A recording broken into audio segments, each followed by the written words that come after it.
Assalamualaikum warahmatullahi wabarakatuh. Selamat berjumpa kembali dengan kami di kanal YouTube 1001 Ide. Bagaimana kabar semuanya? Semoga semuanya dalam keadaan sehat.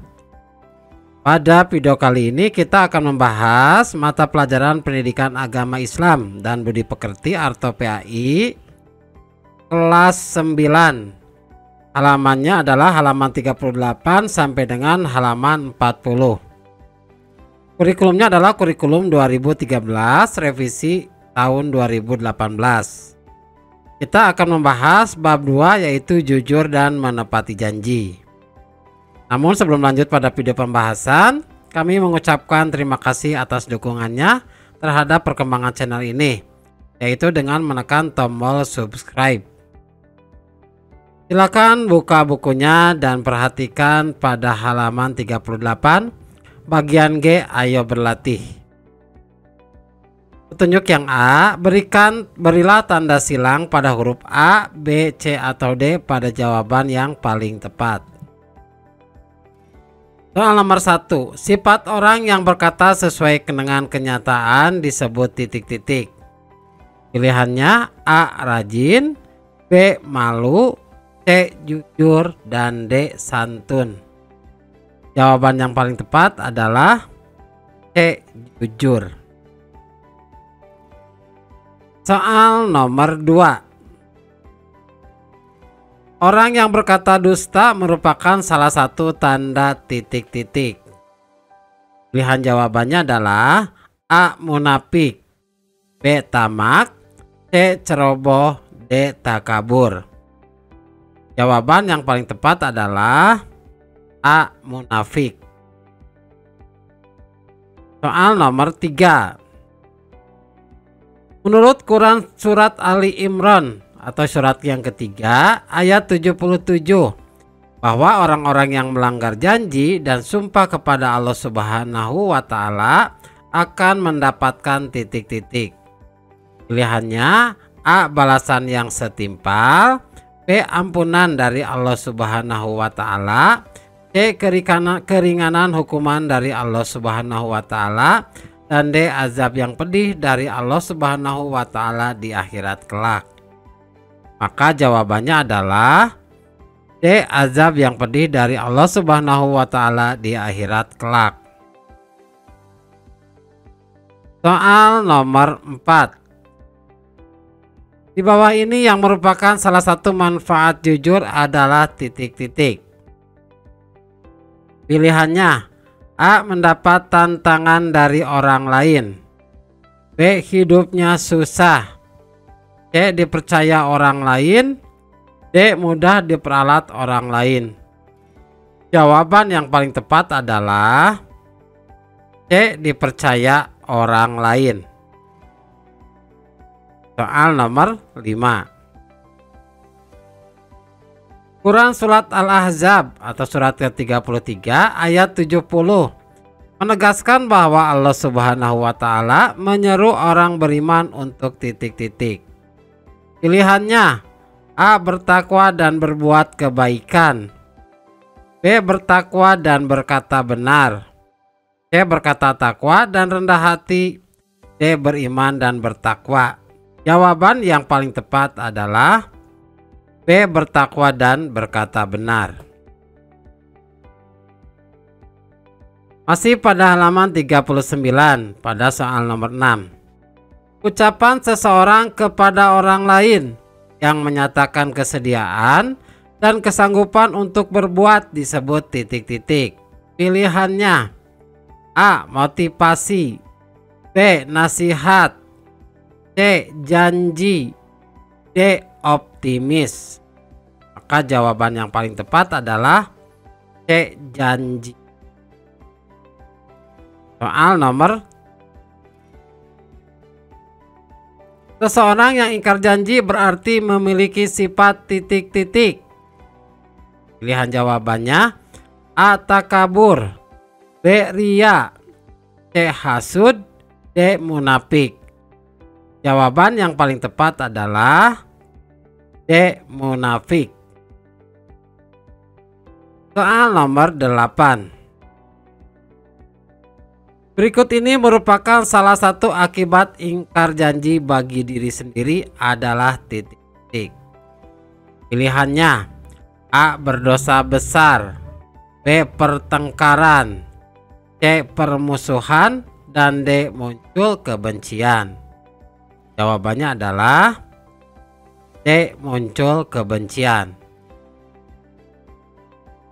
Soal nomor 9. Menurut hadis riwayat Bukhari, orang yang terbaik di antara kita adalah titik-titik. A. Orang yang tidak punya janji, B. Orang yang selalu ingat janjinya, C. Orang yang paling cepat menunaikan janji, dan D. Orang yang paling baik menunaikan janji. Jawaban yang paling tepat adalah D. Orang yang paling baik menunaikan janji. Nomor 10. Apabila berjanji sebaiknya mengucapkan titik-titik. Pilihannya: A. Subhanallah, B. Insyaallah, C. Astagfirullah, D. La ilaha illallah. Jawaban yang paling tepat adalah B. Insyaallah.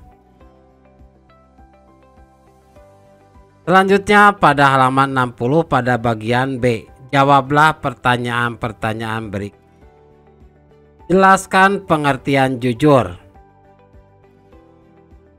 Maka jawabannya adalah, atau alternatif jawabannya, jujur adalah berkata benar dan sesuai dengan kenyataan, yang merupakan salah satu perilaku terpuji yang harus dimiliki seorang mukmin sesuai dengan Quran Surat Al-Ahzab atau ke-33 ayat 70.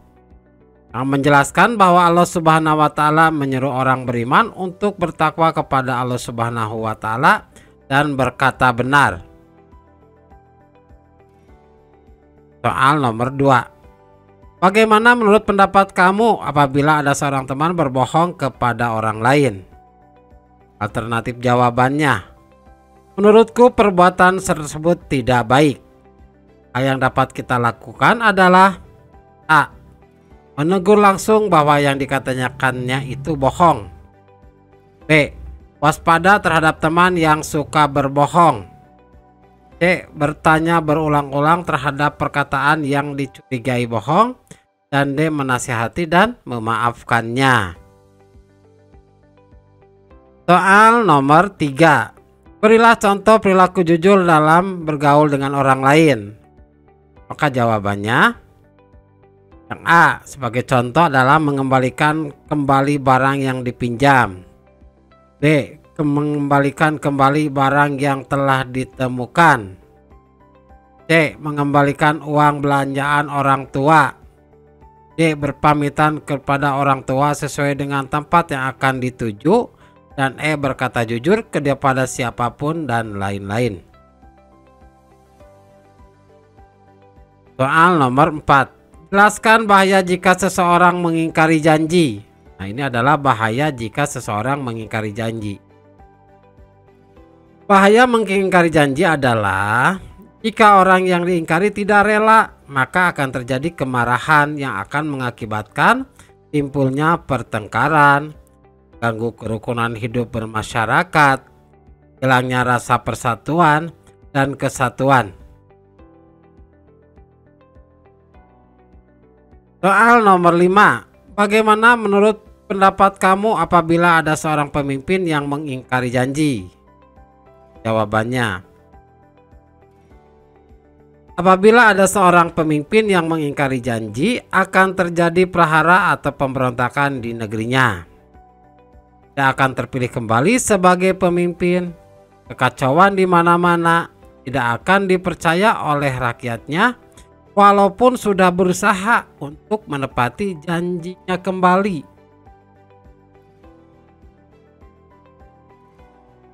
Selanjutnya pada bagian C, tugas. Dilakukanlah wawancara dengan ustadz atau gurumu untuk mengetahui hikmah perilaku jujur dan menepati janji. Jadi untuk tugas yang ini silahkan untuk berwawancara dengan ustadz ataupun dengan gurunya. Bagaimana hikmah dari perilaku jujur dan menepati janji? Selanjutnya soal yang kedua. Salah satu temanmu mengingkari janji untuk mengembalikan buku pinjaman. Padahal buku itu akan kamu gunakan untuk belajar sebagai persiapan menghadapi ulangan. Sebagai teman, apa yang akan kamu lakukan? Jawabannya atau alternatif jawabannya. Yang A, menanyakan alasannya mengapa buku itu belum dikembalikan. Yang B, menegur secara langsung karena yang dilakukannya ini sudah sangat keterlaluan. D, menjelaskan efek buku tidak dikembalikan sehingga tidak bisa belajar. Dan D, menjaga jarak, tidak akan meminjamkannya lagi. Beberapa alternatif jawaban. Jika temanmu kali janjinya mengembalikan pinjaman. Dan yang ketiga, carilah di internet atau koran tentang peristiwa-peristiwa atau kisah yang menggambarkan kejujuran dan menepati janji, kemudian susunlah menjadi sebuah clipping. Jadi untuk yang ini silakan untuk mencari bahan atau informasi di internet ataupun juga bisa di koran. Kemudian nanti disusun menjadi sebuah clipping. Semoga semua tugas-tugas ini dapat dikerjakan dengan mudah dan video pembahasan ini dapat bermanfaat buat kita semua. Assalamualaikum warahmatullahi wabarakatuh.